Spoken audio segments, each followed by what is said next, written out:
Het Volk van Nederland was a pamphlet distributed by window-covered carriages across all major cities of the Dutch Republic in the night of 25 to the 26th of September 1781. It claimed the entire political system, dominated by the Orange hereditary stadtholderate, was corrupt and had to be overthrown in favour of a democratic republic. The pamphlet became the creed of the Patriots. The provincial and confederal authorities took heavy punitive measures against the pamphlet, and tried to find out who wrote it. It was not until 1891, over a century after the pamphlet appeared, that it could be proven without doubt that the author had been prominent Patriot leader Joan Derk van der Capellen tot den Pol. Background. In December 1780, the British Empire declared war on the Dutch Republic for intending to join the First League of Armed Neutrality, through which the Dutch sought to secure the right to trade with the American colonies in revolt. This Fourth Anglo-Dutch War was a disaster for the Netherlands, putting a heavy burden on the Dutch economy because of the British naval blockade.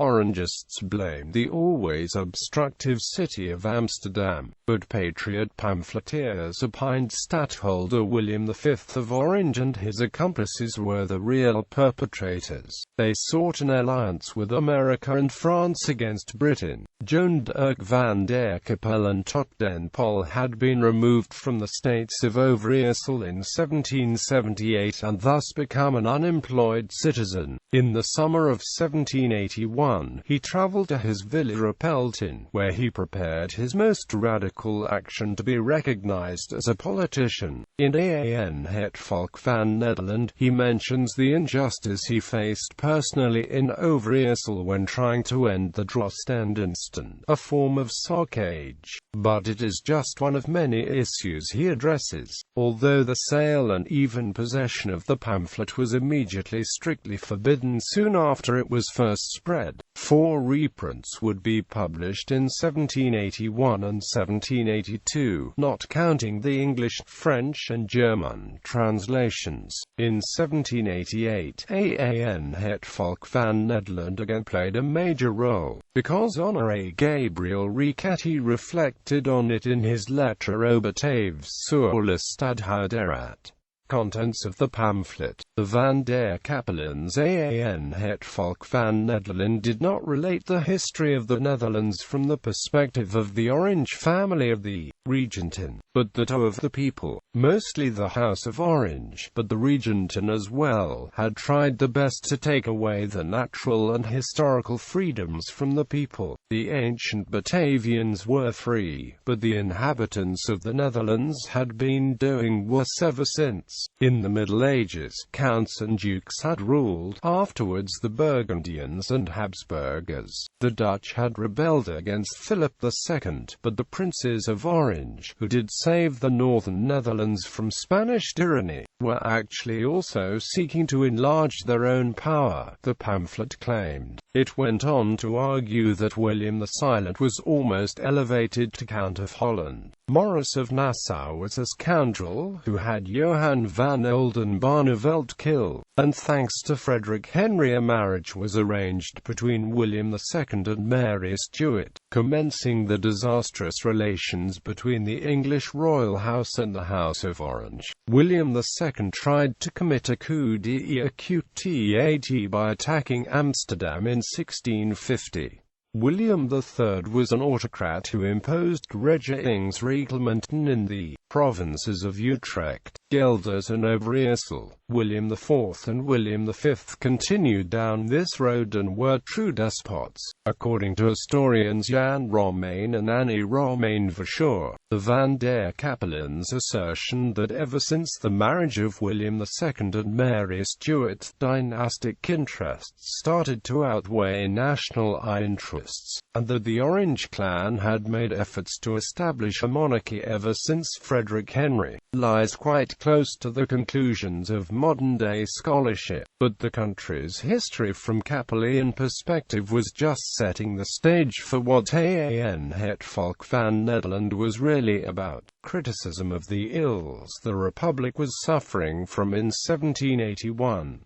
The fact that the war against England was developing so disastrously was William V's fault. The Van der Capellen also criticized the stadtholder's private life, his public drunkenness and his advances towards unmarried noblewomen Stain. It was not until the end that Van der Capellen proposed practical measures, his program for reform. Assemble each and everyone in your cities and in the villages in the country. Assemble peacefully and elect from the midst of you a moderate number of good, virtuous, pious men. Elect good patriots whom you can trust. Send these as your commissioners to the meeting places of the estates of your provinces and order them that they must assemble as soon as possible, to make, together with the estates, in the name of and on behalf of this nation, a precise inquiry into the reasons for the extreme slowness and weakness with which the protection of this country against a formidable and especially active enemy is being treated.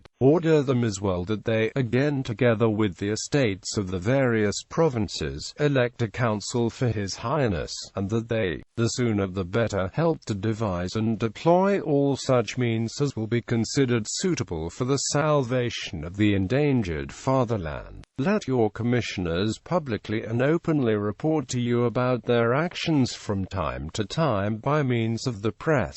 Take care of the freedom of the press, because it is the only support for your national freedom. If one cannot speak freely to one's fellow citizens and warn them in time, it is only too easy for the oppressors to play the role. That is the reason why those whose behavior cannot endure any inquiry are always so much opposed to freedom of writing and printing, and would like to see that nothing could be printed or sold without permission. Het Volk van Nederland was written in service of Van der Capellen's personal struggle. The Van der Capellen unabashedly pointed the reader to his own publications and political activities, albeit in third person. His translations of Andrew Fletcher and Richard Price, his opposition to the reinforcement of the army, his protest against lending out the Scottish Brigade and the military jurisdiction he called a hideous monstrosity, his plea for a more strict maintenance of the regeringsreglement, and of course his struggle against the Drostendiensten mentioned as the resistance he encountered. The pamphlet was polarizing. The Van der Capellen pitched two groups against each other. The corrupt Orangist Regenten, called fortune seekers by Van der Capellen on the one hand, against the Patriots on the other. The Patriots were dissident Regenten who opposed the stadtholder's policies. Besides Van der Capellen himself, he mentioned the burgomasters of Amsterdam Temminck, Hooft and Rendor, the pensionaries Van Berkel and de Gijsnelaar, his Geldarian cousin Robert Jasper Van der Capellen tot de Marsch, and the Frisian Regenten Van Aelver, Van Isinger, Humelder, Van Bijsma, Wielinger and Van Haren. Not all of them were already cooperating with Van der Capellen in 1781, so he created the idea of an alliance that did not exist yet, thus entangling the other dissidents in his plans. His battle in Overijssel suddenly became very important, and was now part of a struggle being fought on the national level. The case of the Geldarian unmarried noblewoman Constantia van Linden, who might have had knowledge of classified information, was also discussed. She would have commented on the status of the island colony of St. Eustatius, vital for the American-Dutch commercial and military trade, which the English occupied and held since February 1781. The Van der Capellen claimed Prince William was personally responsible for the huge financial losses Dutch merchants and military setbacks American rebels had suffered as a result. Reception of the pamphlet. The pamphlet hit like an earthquake.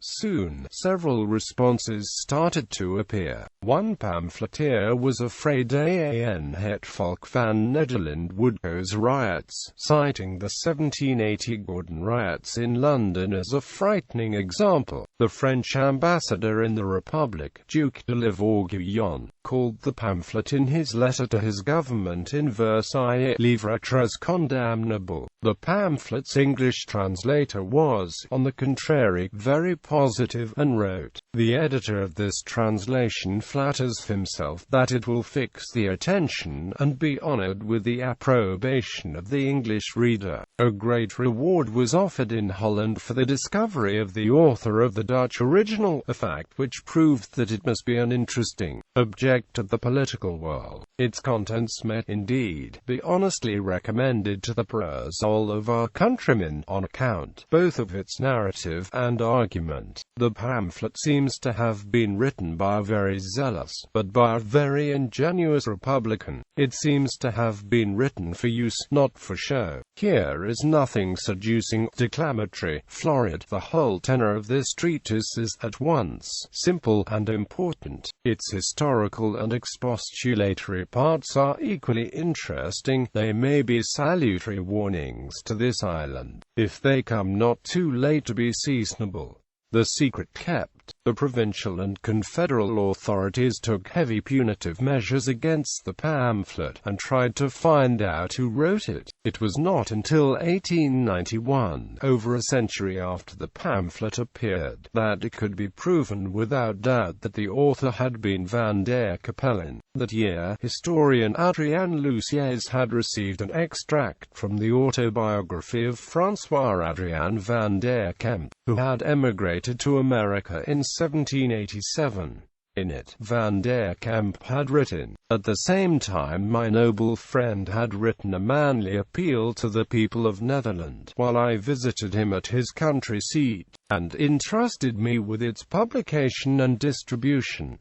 The effect resembled an electric shock. It was literally spread through the principal cities as well the country in a single night, and although I had employed several individuals and $2,500 was offered for the discovery, not one person betrayed his trust. The secret of Appelton was thus very carefully kept. It is suspected that, besides Van der Kemp, Peter V. Reed and Court Lambertus van Beymer knew about the secret. In his letters to V. Reed and Van Beymer, the Van der Capellen referred to the pamphlet using the abbreviation BAHVVN, which according to biographer M. de Jong HZN meant BAHVVN. Joan Derk's cousin and successor Robert Jasper van der Capellen tot de March would have known as well. Through het Volk van Nederland, Van der Capellen had achieved nationwide notability. In 1782 and 1783 he would have some successes and realized several points of his pamphlet's program, supported by the people of the Netherlands. 20th-century republications.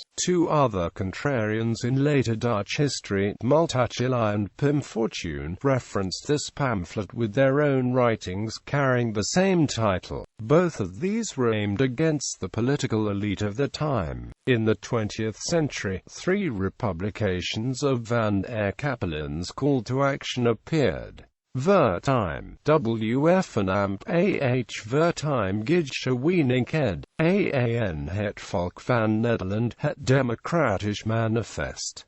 Idem, het Volk van Nederland, het Democratisch Manifest van Joan Derk van der Capellen tot den Pol.